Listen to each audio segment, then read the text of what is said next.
fast and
Construction of perimeter wall, parking, driveways, landscaping, and septic tank, which was 119,260,000. Then there was the construction of gate and underground water tank at 3,573,664 given to the use, both totaling to 22,833,664. The total cost incurred in the project was 44,059,832, while the amount paid in the main contract was 32,349,464.05 cents, bringing the total cost of the project to 76,409,296.37 cents. We have annexure number 3 to that effect. We are on, sir. Auditor General, you may need to advise us whether the original scope of works, as stated in the bill of what it is, included electrical installations, doors and frames, mechanical works, skimming and paintworks. No, this is not really for the auditor, this is for the engineer. The original scope of works, because I would not expect that you give a contract to build a house and then exclude electrical installations, doors and frames, skimming and paint, and mechanical works from that original contract. So these works which were done valued at 21 million, are they scoped in the original contract? Yes, Your Honor, but because of the two things, number one, the tenure of this project took, imagine 6 years, over 6 years, the cost of perhaps cement from the initial time to after 6 years, because very such differences. And then number two, the variations that were done on site. You know, no, doors and frames cannot be a variation on site. A house must have doors and frames. A house must have paint. A house must have electrical installations. I'm not talking about the other variations, the perimeter wall and landscaping. I'm still on these additional works of 21 million, which in any reasonable contract ought to have been part of the original scope of works. Or you are building a speaker's house without doors and frames, without paintwork and skimming, and without electrical installation. Yes, right here. Actually, this is the issue that you were discussing under the retention amount paid to a contractor. And here, as you can see from our documents, is that the first contract was awarded to Illinois I think at a cost of around 34 million, which of course we, based on the design that had been developed by the State Department of Public Works, it was expected that by the contractor discharging or adhering to the scope of works, we expected a complete speakers. And you were just hand over the key. And we just hand over the key. Yeah. But what they did is that the residence was not complete, and they issued what we call a certificate as is, which we have attached here, implying that the project was not complete, but the contractor has been discharged. Now we were left with a shed without the doors, without the paint. How we pay? That was 2 million. How the paint has been That's 2 million. yes, because of the variations mainly that was done on site. The challenge that we had to share is that the State Department are the supervisors of these projects. Even as you raise a certificate of payment, it is approved up here by the State Department of Public Works. And when we end up, So they are the ones who approve certificates up to 32 billion. yes, Without doors, Yes. without paint, without electrical installation. yes, we had push and pull. In fact, we were with the contractor for the last payments. Until now, we were made to understand, because you see, some of us, the issues of construction, we may not understand so much what is certificate of completion as opposed to certificate practical, what we call certificate of practical completion, like we expect that we should have just been having already. So that was the main challenge that was there. And that is the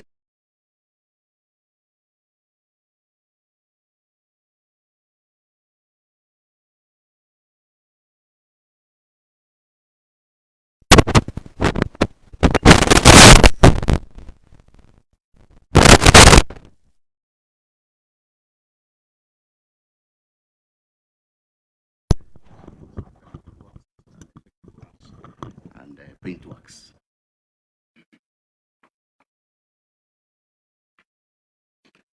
No. So who then takes responsibility for payment of 32 million without delivery of what was agreed? Because these members here, and I think all of us perhaps, we have built something. And when you give a contract to a contractor, unless it's a labor-based contract, but when you've signed a contract with a contractor and you have said, I'll pay you 34.5 million, give me a house and deliver the key.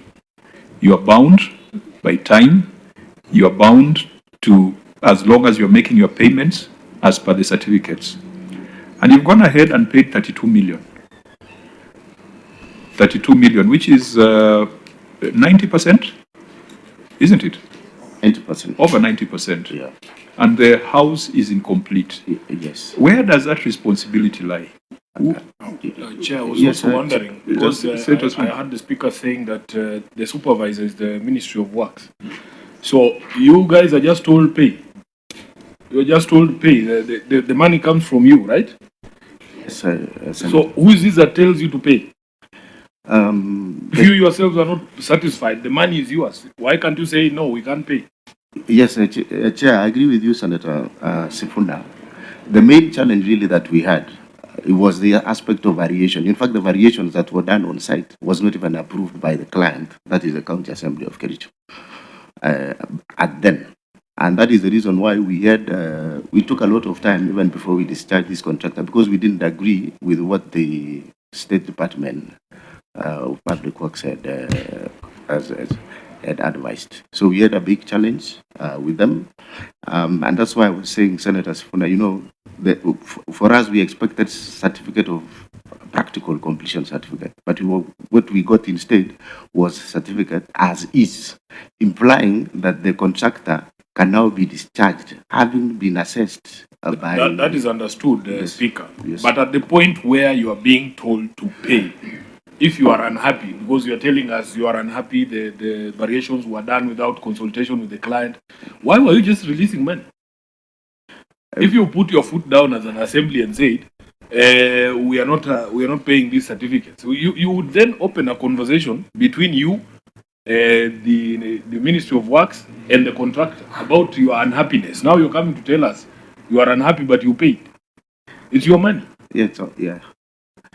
The biggest issue, Senator, is that when now we have that certificate as is, it puts us in a very difficult position because you've got to now pay. Payments is through a process. And when that certificate is there, because I remember at some point in time when I was discussing with the clerk, he was telling me that the contractor, in fact, has even now threatened to take us to court because already he had all the necessary documents as approved by the State Department. And that's the question. What, yes.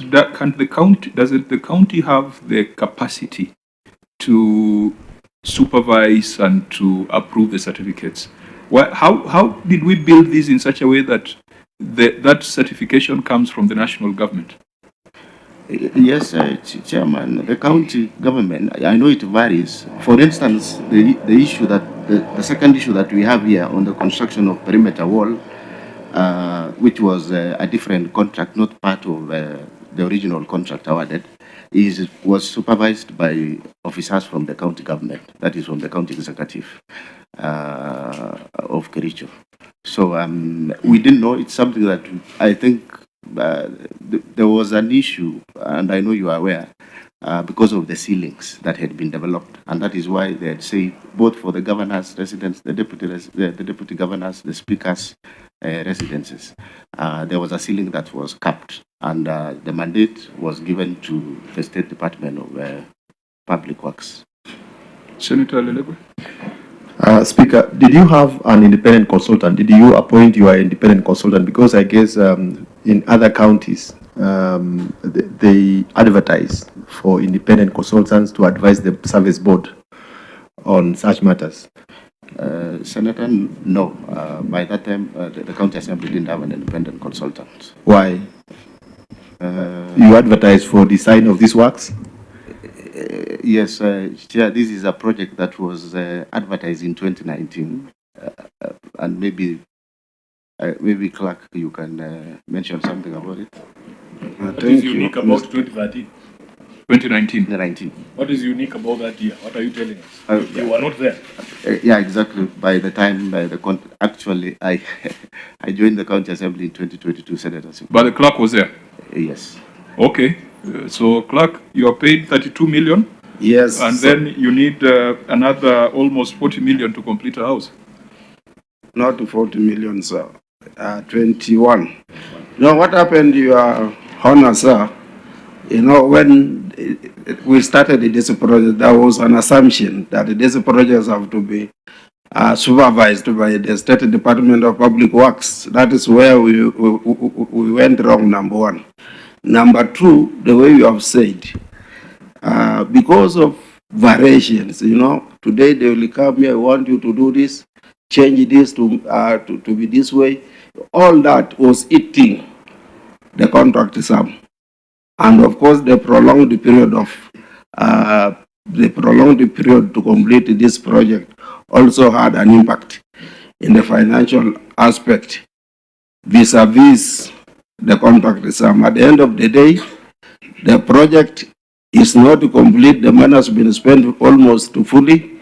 Then there was no way out. This is the advice we were given by the engineers from State Department of Public Works. Our hands were tied. Every advice we were to follow, but unfortunately, we were not getting value for money during that time. So, were you using the State Department of Public Works as your consultant? Yes. And were these funds to fund this project, were they conditional grants from the national government? It was not conditional grant, it was our negotiation with the executive to give us the kept amount, the 35 million that was kept by the Senate during that time to construct the Speaker's residence. It's unlike the county headquarters. I think the county headquarters, some counties got a conditional grant. And those are the ones that would perhaps be strictly supervised by the State Department. Yeah. But otherwise, this is your budget. This is money allocated to you for development that you could, yes. Yeah, you had all the right to choose whether you're going for an independent consultant as proposed by Senator, or whether you're going to use the county resources to certify.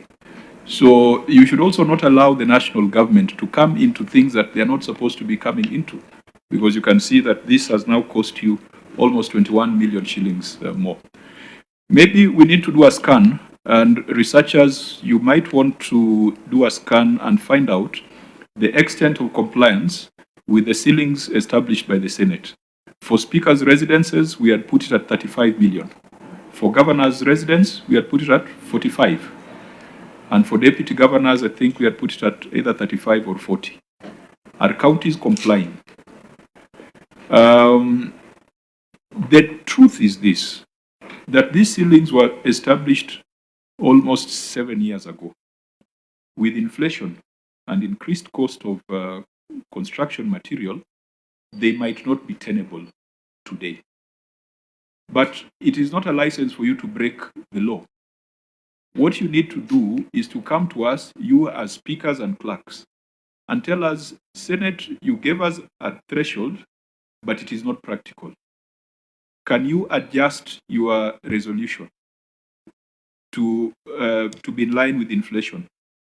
Because if a house you built at 35 million 7 years ago, definitely you will need probably 30% more to build it today. There've been new levies, there've been new, should we call them incentives or disincentives, when it comes to the construction industry. Speaker, those are the things you guys should be coming together to discuss. Yeah. So we probably might start that conversation, invite you, if you're not going to call us for a meeting, for us to see whether the 35 million is working. Because it's 7 years now. Probably it needs some inflationary adjustment. We must also ask ourselves, what is the role of the State Department when it comes to these projects in counties? And why can counties have the capacity to supervise and certify their own projects? Because now it seems like that is the reason why for 32 million, you still had to look for an additional 21 million. Auditor General, is this building complete with all these escalations and variations? From your assessment, is it complete? We have a paragraph on the same, which says it's not complete. Just below there. Speaker, is this building complete? Yes, Chairman. And it means you live in it? Not yet, but it is. We need to move to the next stage of now procuring furniture and the other appliances that we don't have. But the residence now is complete. Even in the other paragraph of there is a paragraph on delayed completion of perimeter wall. I think again that has been now dispensed, and we even have a certificate of practical completion indicating that it is complete.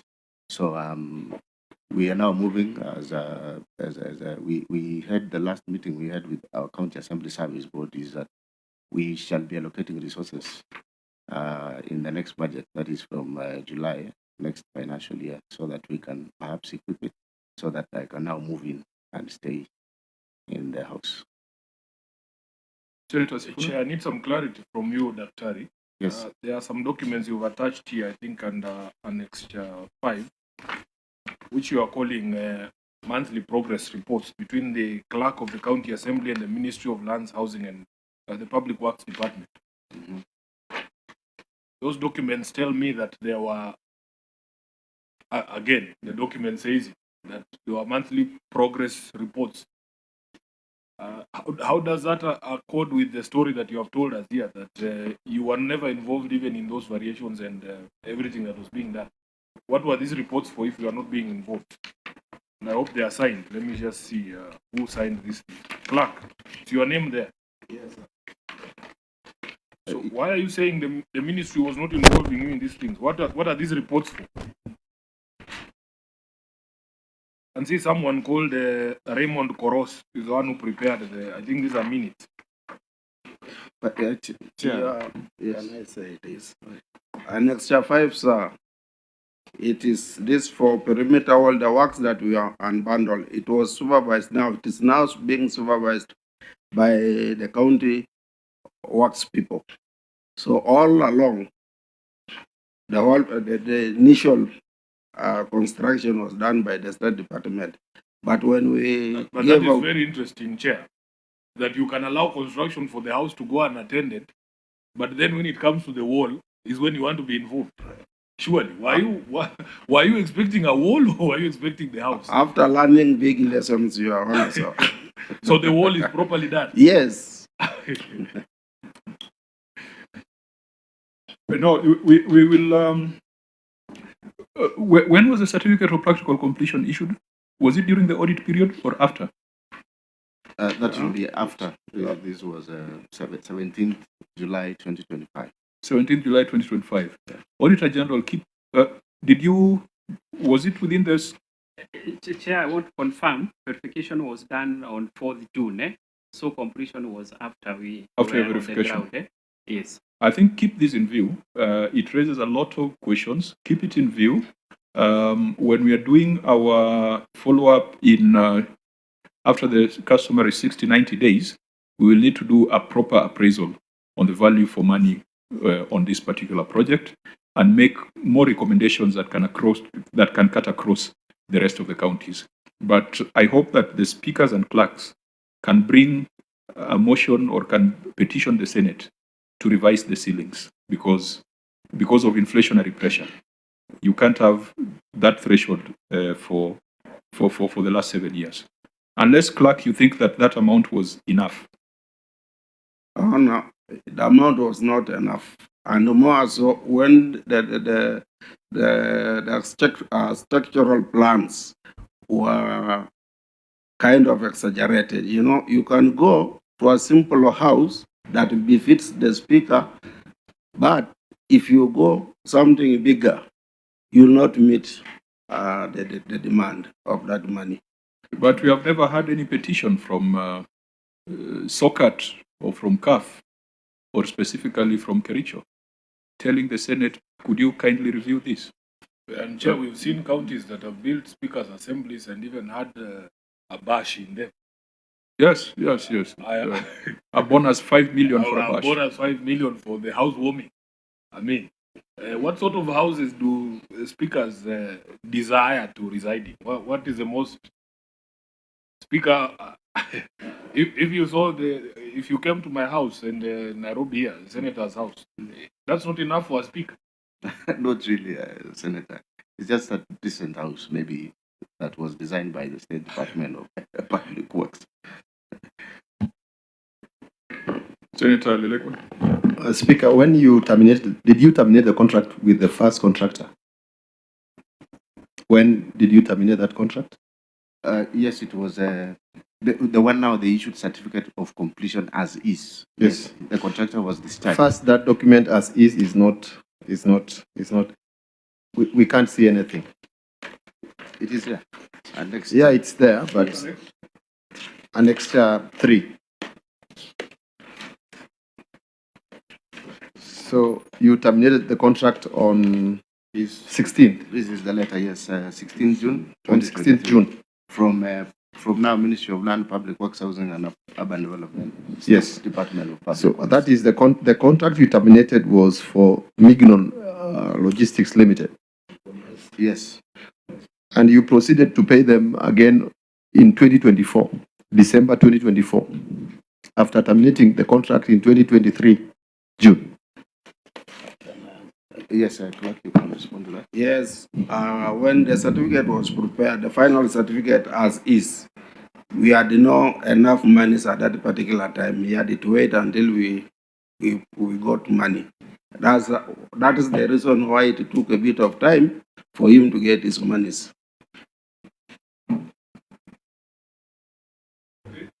So since that certificate of practical completion was done in July, outside the period the Auditor General was looking at, we want the Auditor General to take a holistic view because now this thing has gone to 76 million rather than the 35 million that the Senate had put as a ceiling.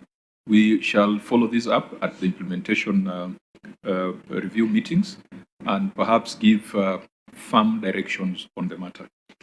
We are remaining with just one matter. We thought we'd be done by 12. There is this matter of the County Assembly of Kericho Chambers and Office Block. Irregular payment for terminated contract. Thank you, Chair. Irregular payment of terminated contract. The Assembly awarded a contract for construction of County Assembly of Kericho Chambers and Office Block on 16th February 2024 to a merchant at a contract price of 498,908,309. The contract period was for 156 weeks, commencing on 11th March 2024 and ending on 8th March 2027.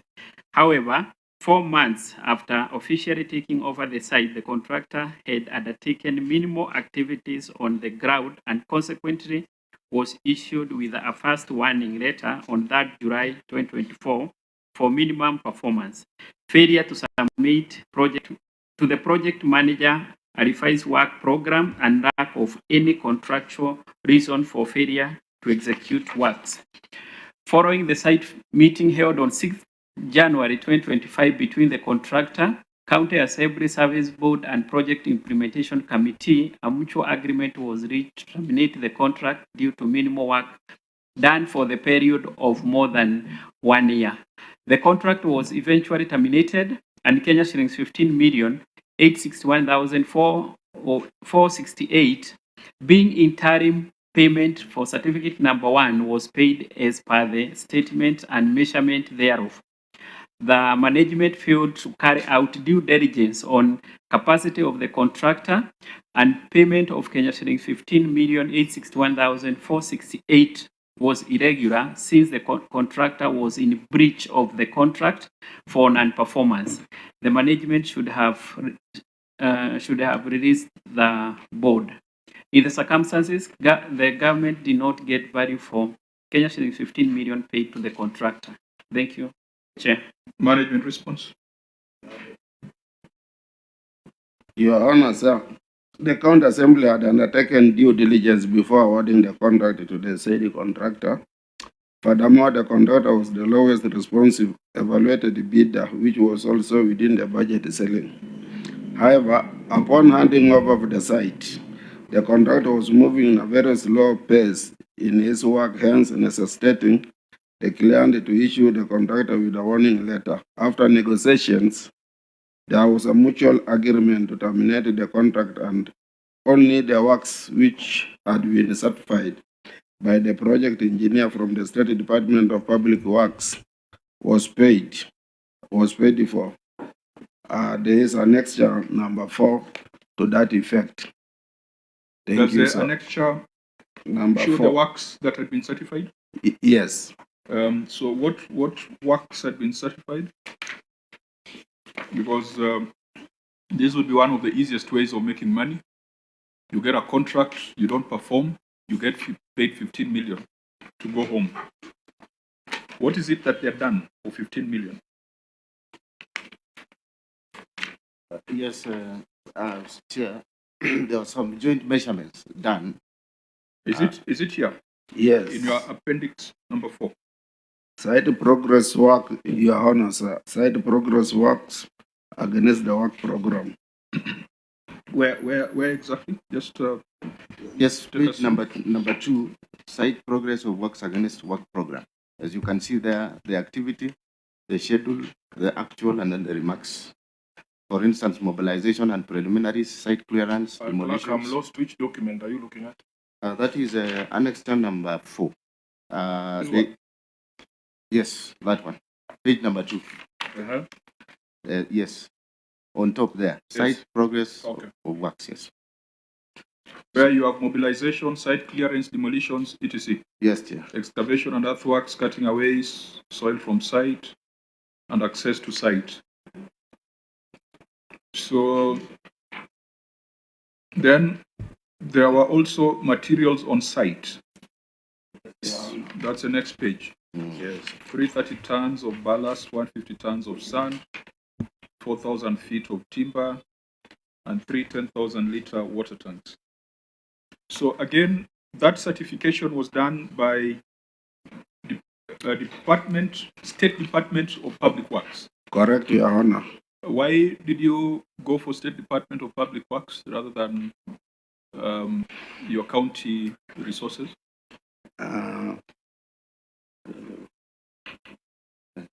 Thank you, Chair. I think because of this issue of ceilings, and they are the one who developed the designs, and there was an advisory that they are the ones to supervise the project, cutting across all the county assemblies.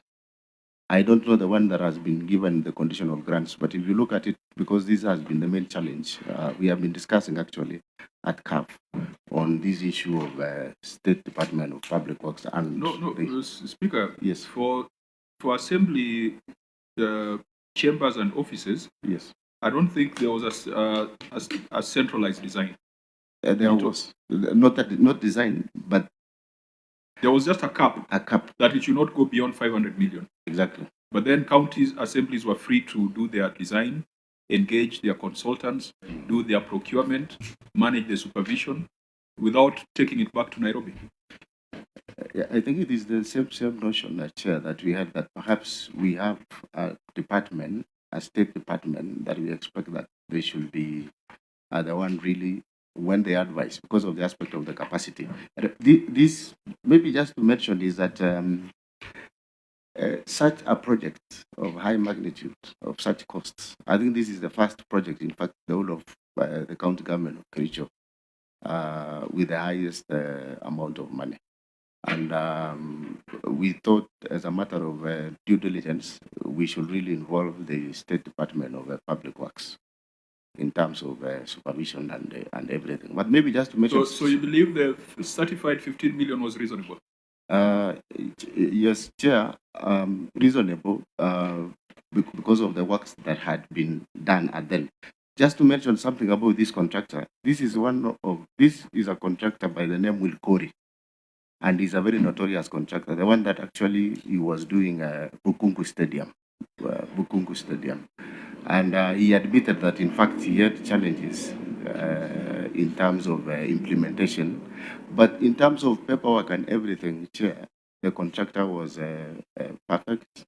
When due diligence was done, everything was okay, and we expected that he will move with speed. In fact, it took over a year for this 15 million that has been paid. I think it took over like 6 months to even just holding site, and the very many challenges that he had, and he admitted that he was not able to proceed. The only thing that we did is that since we had been given a ceiling of 500 million, we made sure that the other contract now, having agreed, we awarded it now at a cost of not more than 484 million, so that we could not surpass the ceilings, the cap that had been set in terms of the amount. Now, Auditor, at what point does a performance bond come in?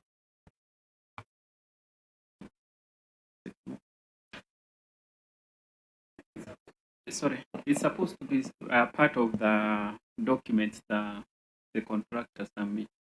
No, what does a performance bond guarantee? Because for this kind of project, I'm sure a performance bond was required. So what does a performance bond guarantee? What does it indemnify?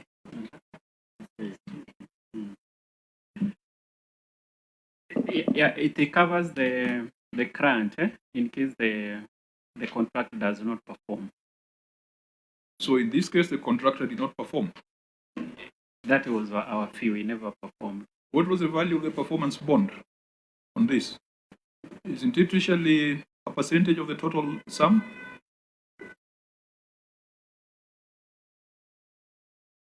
Why insist on a performance bond and then you terminate and still use your money to pay for non-performance?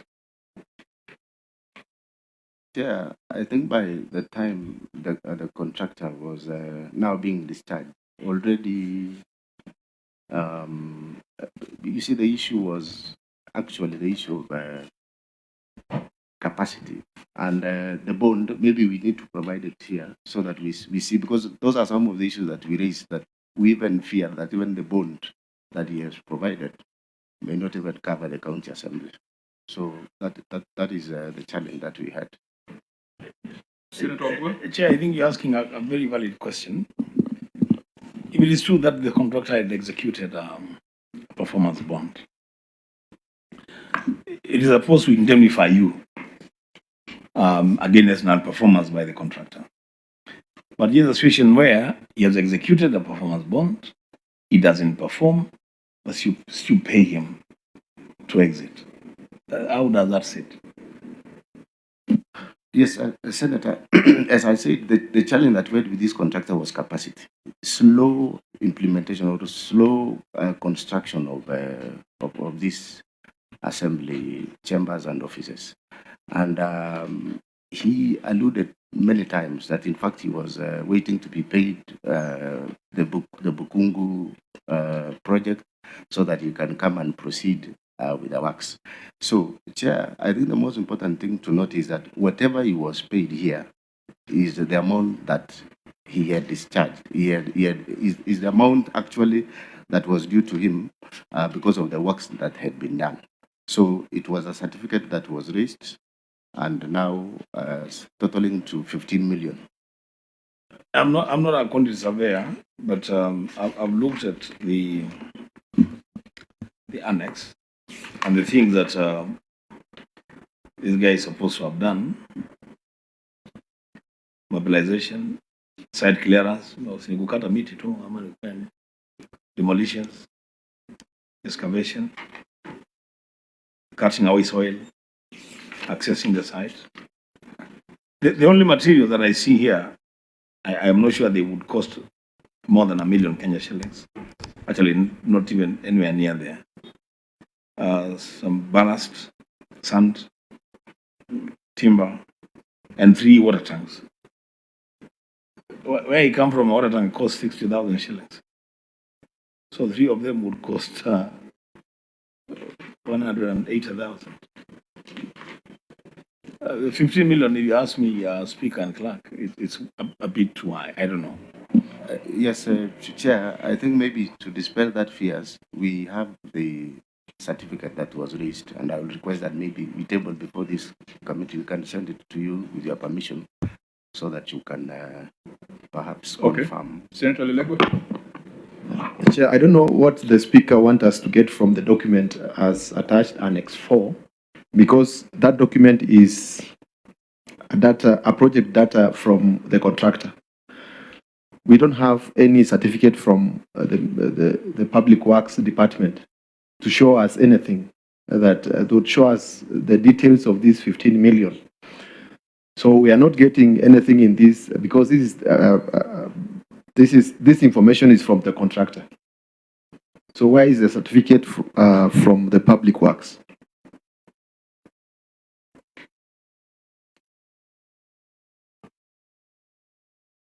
Your Honor, it's just unfortunate that we did not enclose that certificate. It's supposed to be attached to this letter from the contractor. We are sorry, but the certificate was prepared by the State Department of Public Works and we have it.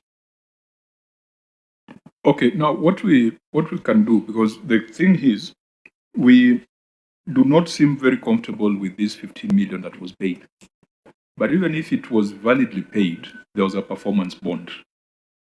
Why can't we demand indemnity from the body or the company that issued that bond? Clerk. You have terminated on the basis of non-performance. And that's why there is a performance bond to protect the client, not the contractor, isn't it? Does it protect the contractor or it protects the client? It protects the client, Your Honor. And it is mandatory, isn't it? Yes, sir. And in this case, it was the contractor provided a performance bond. Correct. Of course, the Speaker is even doubting whether it was valid.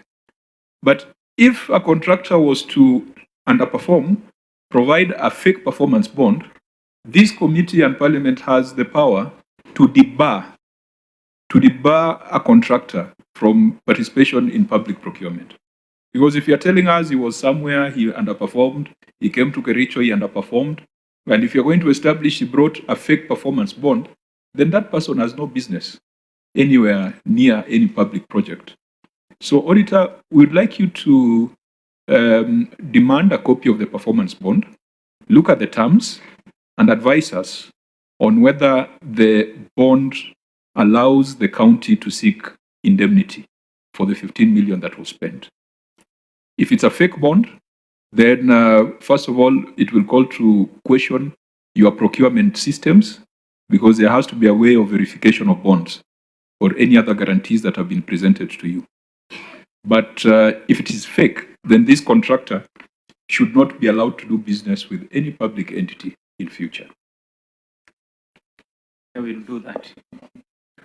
Honorable members, I think that brings us to the end of the critical issues that we were to look at with regards to the Kericho County Assembly. The three things that stand out is the issue of the Speaker's residence, which the Auditor General is going to do a further review now that a certificate of practical completion has been issued. The County Assembly chamber and offices.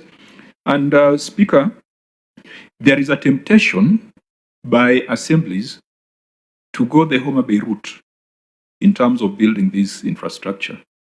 Homa Bay went to, I think, CPF and did a tenant purchase scheme agreement, which strictly speaking is a loan, which requires a guarantee of the national government. I want to discourage you from following that route until you're absolutely sure of the legal implications of what you're going into. I hear from the grapevine that Kakamega might be going that route, County Assembly. I want you to be extremely, extremely cautious about that route, because a TPS is a mortgage. A mortgage is a loan. A loan under PFM requires a guarantee of the national government. So without that guarantee, please do not get into that adventure. Because I think in Homa Bay, we are locked into certain installments that are so heavy and that are mandatory, that before you even buy medicine, you have to pay the mortgage. I don't think it's a very fair arrangement. It gives you the building quickly. You have the building, you can move into it.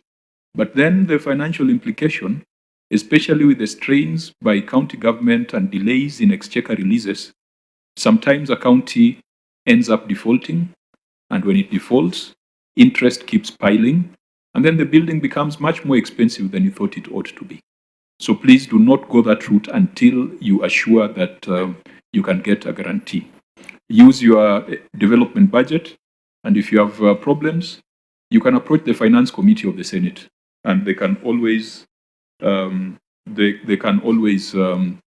assist you in revising your ceilings. So I think that summarizes the key issues that we have dealt with regards to Kericho County Assembly. Once again, this is what we expect of you as the chair of the County Assembly Service Board and the clerk as the accounting officer, that you take time to come to the Senate, and you can tell that the conversation at the Senate is not about witch hunt or blackmail or harassment. We are very keen on making sure that county assemblies function. Once again, we congratulate you for seeing it fit from time to time to refer matters to the Senate. We shall always stand with you, even if we don't always agree with you. That brings us to the end of this session. Honorable members. Just a small comment on that. If I remember correctly, the issues with the efforts to bring accountability in Kericho always failed at the arithmetic hurdle. And I think twice the question of numbers and threshold for the impeachment was the problem.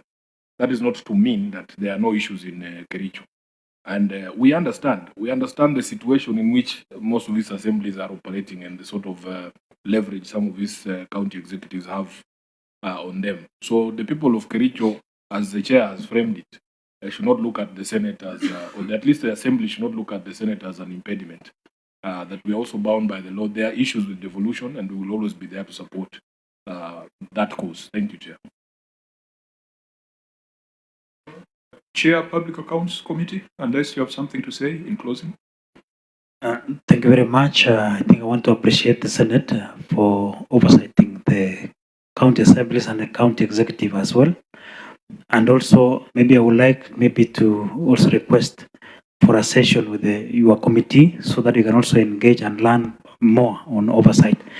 Again, with the OAG, reports sometimes come very late, and when they come in numbers, in large numbers, and you see the timeline. For example, you said it's March, might not be reasonable enough because we have other activities again. Again, in our assembly, you see our committee is dealing with all investments, we are dealing with finance at the same time. I know in Senate it's split. So maybe in future, maybe with consultation with the Speaker, we can have an extra committee so that it can also look at, some can be looking at investment and others can be looking at finances so that we can be able to tackle the reports within a shortest time. Otherwise, in our assembly, we are very keen. I remember some of the reports that we tabled led us to impeachment. And it came from the Office of the Auditor General. Some of the things made us also to have other committees to further investigate some of the issues that you saw that we presented in the Senate. Otherwise, we were a bit disappointed when Senate voted against us. But for issues like retentions, actually, those were the real issues. For example, in the retentions, they were paid, you will find retention being paid twice or 3 times. You find tissue being bought at 3,000 shillings. So those were very key issues that maybe we will be happy to have seen prosecuted by the Senate. So we still have more issues, but we are a bit hesitant coming to Senate again. No, I think I've said we will stand with you, even if we don't agree with you. And go back and encourage your governor to come here. If he fails to come here within the constitutional timelines, I can tell you that's an impeachable offense because it's a violation, it's a direct violation of the Constitution. Remember when you are referring to the Auditor General's report back then, some of the advocates were arguing that those matters are before the Public Accounts Committee. Right now, the governor has not used this opportunity to come and explain himself. If he fails to do so by 31st of March, we don't have to tell you what you should do. It's up to you. We'll stand with you, even if you don't agree with you. But thank you, Chair, for... I think he has made a proposal that you can consider, Speaker, maybe splitting committees or allocating work to different committees so that the funds and those county corporations can have proper oversight. It's sensible. We have done it at the Senate. Mr. Speaker, anything in closing? All right, thank you so much, Chairman and Honorable Senators, for this interaction. Chairman, maybe just to mention is that the County Assembly of Kericho, where I'm privileged to be the Speaker, has actually perfected the art of Linda Maliaraya. I don't know what Honorable Spoon has been championing, but the County Assembly of Kericho really, they have understood their role of oversight. And as mentioned by the Chair, Park, is that a number of the issues actually that was raised and brought to the Senate were some of the issues already that had been investigated by the County Assembly, and already the various reports had been adopted by the House. I wish that in future, Honorable Chair and distinguished senators here, this issue of preliminary objections really should be considered. Perhaps it should form the last part also of voting, so that the Chair, the people of Kericho would have really, until now, they don't know what was in the envelope that was sent to the Senate. So I appeal to you that perhaps so that we can have a fair hearing, probably some of the issues. Speaker, you just pricked my mind on something. The law says you cannot use the same grounds for Yes. You can not use the same grounds for impeachment. Yeah. But if the After 6 months. if the proceedings terminated on mathematical technicalities and you didn't go into the substantive issues, can't you use the same grounds? I mean, it's something that we need to ask ourselves. I think an impeachment can be brought at any time on whatever grounds, for as long as there's a time difference of 6 months. But there's something about not bringing the same grounds. Yes. If you are they were canvassed. So where it terminated on technicalities, can the same grounds still be used? Yes, Chair, after some period of time, I think the law provides so that you cannot use the same ground. But Daktari, you know, at the end of the day, these conversations are important. In fact, we as a Senate have never got an opportunity to explain ourselves. I think this is the first time, Chair. And the Chair of Public Accounts there needs to understand that some of us are, I don't know how I can say this. We take the oaths that we swore very seriously, Speaker and Chair, that we are also bound by the law. It is very difficult to ignore certain things. I remember, for instance, in the case of Isiolo, Speaker, there was a court order nullifying the proceedings in the Assembly. Yeah? And it's not to say there are no issues. I mean, but as a lawyer, as somebody who has taken an oath, I've taken an oath, I think, 3 times.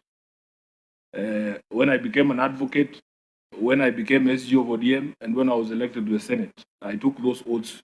And most of those oaths, I swore to protect the law. So, and I remember the judgment in the Isiolo case, the judge actually said she was not going to stop the Senate from hearing that matter, but we must exercise our own conscience as a Senate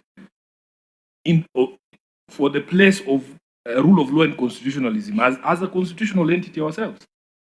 And I'm telling you, there was a lot of pressure on us, but Sifuna cannot ignore a court order. That one you will have to forgive me. If there is a question of threshold, our own rules, it's in the rules of the Senate, unless you're saying we amend the rules. And by the way, we have dealt case by case. There's a case where the decision was made that the preliminary objection be argued with the entire case, because there was, preliminary objections are purely matters of law. Purely matters of law. I think that one was a different case. But in the case of threshold, the question of numbers, Speaker, it is impossible for us to ignore direct provision of the law. Unfortunately, that's who some of us are. And it's not to say that there are no issues in the counties, but for me, I think it will be the saddest day if I ever ignored a court order or an express provision of the constitution of the law.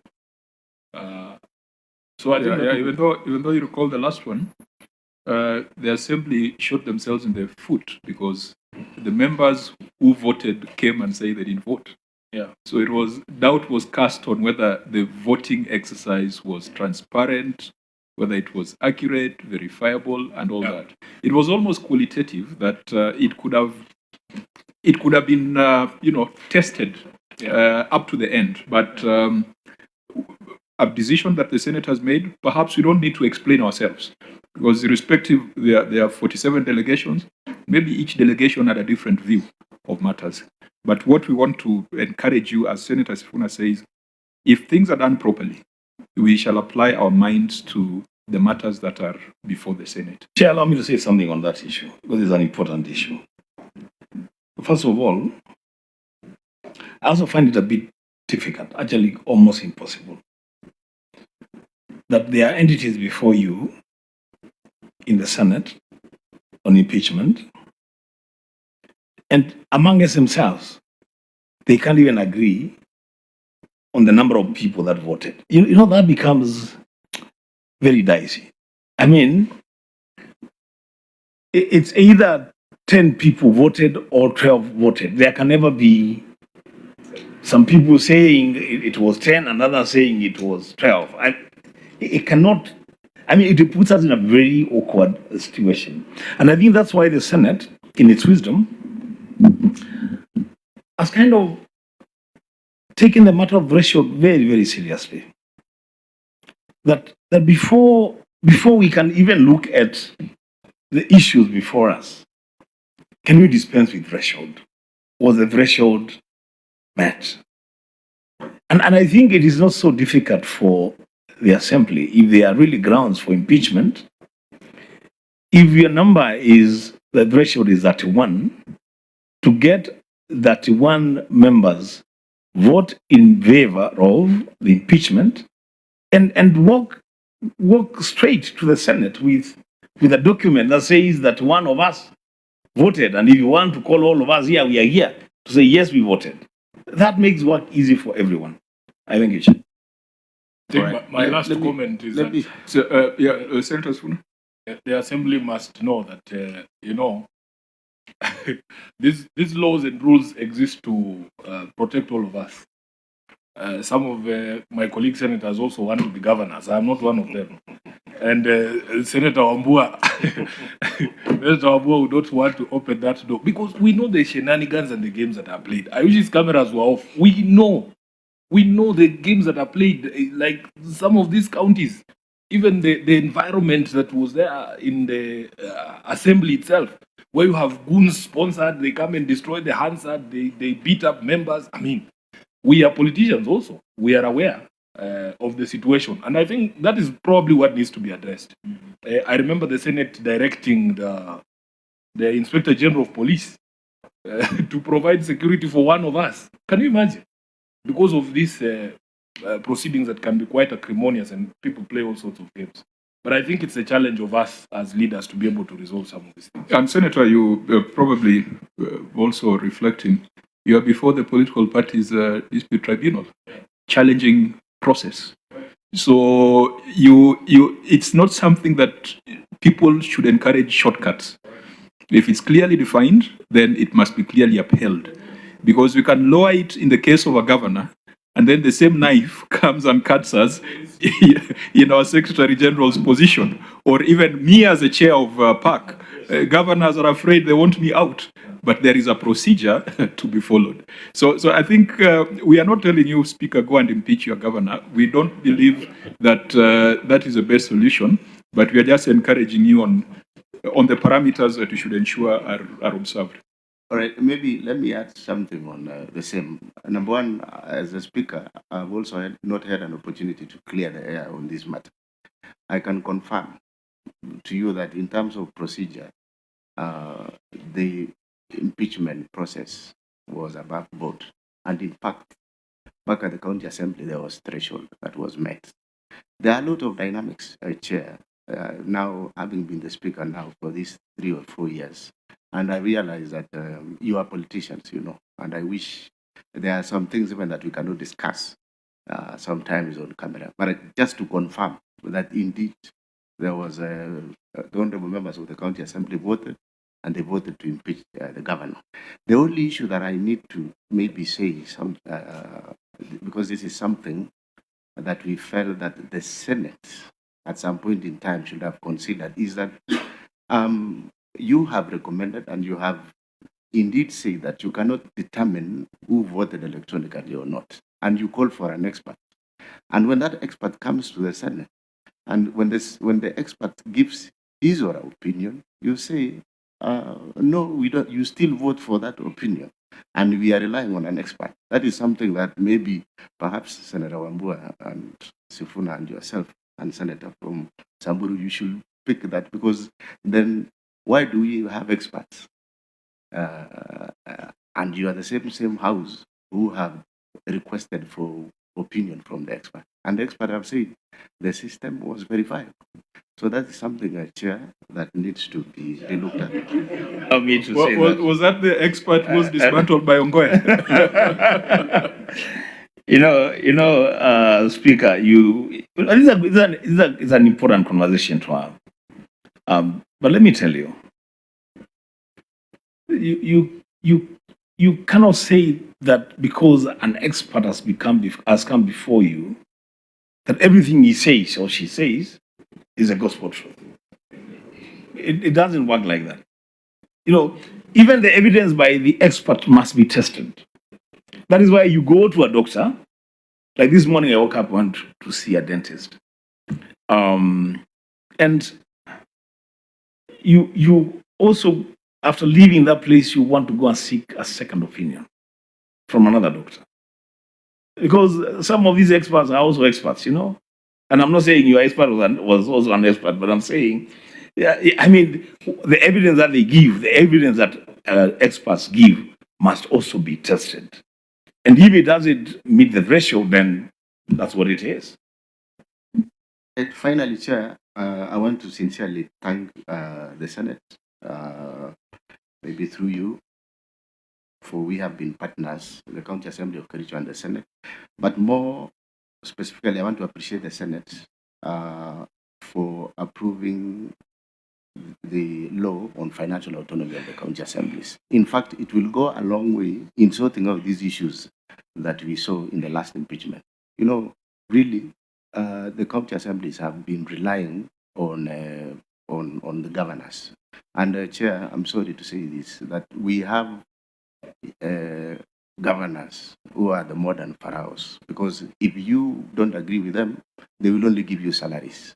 That has been a case, for instance, in our county. It has been a very serious issue where you've got to kneel before a governor so that resources can be released to the county assemblies. It's just because that you have an assembly that are very strict on oversight, you become an issue or a problem to the governor. So I want to appreciate the Senate and even the National Assembly for doing a very good job, and we hope that now going forward, the county assemblies now will be able to discharge their duties without fear and favor. So I want to sincerely take that message to all honorable distinguished senators for the good job that they have done. Thank you, Mr. Speaker. Also express our appreciation to your colleagues, because I know some governors have called their speakers and clerks and told them, since we are not going to the Senate, also don't go to the Senate. And I think we are proud that the speakers and clerks across the country have decided that watalinda katiba, tuendelee kulinda katiba. Because Chair, I think we also have a problem because this issue is going down to the CCs.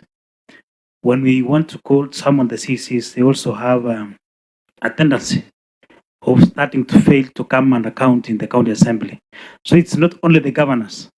So you see, oversight is going to be affected all the way from the Senate downwards to the county assemblies, because I saw even recently, when you try to summon a CC to ask a question, they tend not to want to come because they are seeing their bosses.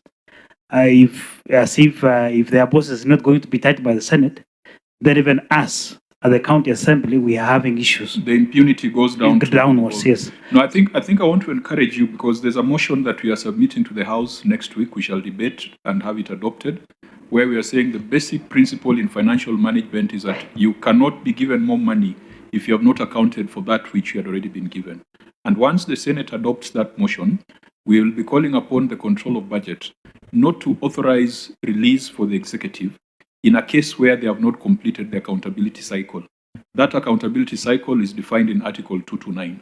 So if the Senate can have that power, then I believe even the county assembly can have that power in a devolved state, so that they know that if they don't come before the Public Accounts Committee of the county assembly, you have the power to ask the control of budget to freeze accounts until they do the right thing.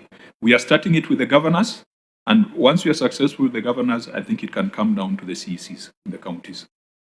So with that, we close the meeting. We were supposed to have closed at 12, but the conversation got interesting.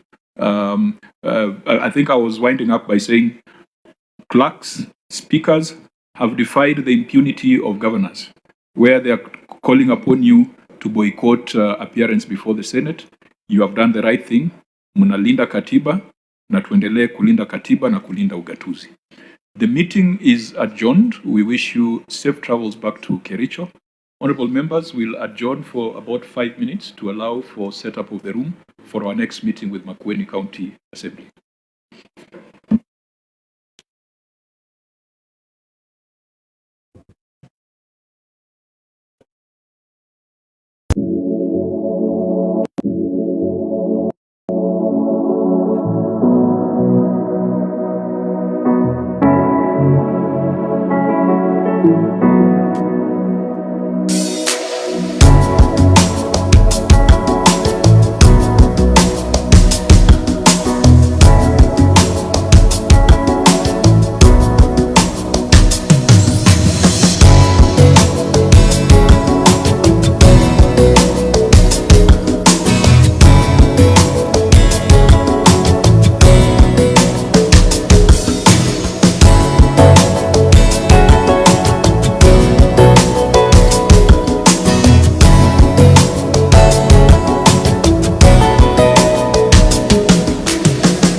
just want to.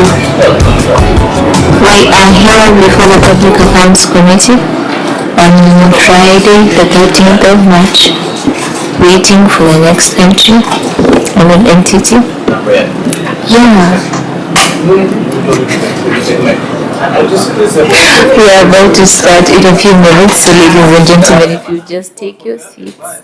Take your seats. We are about to start in the next 5 minutes. Ujamaliza kusikia?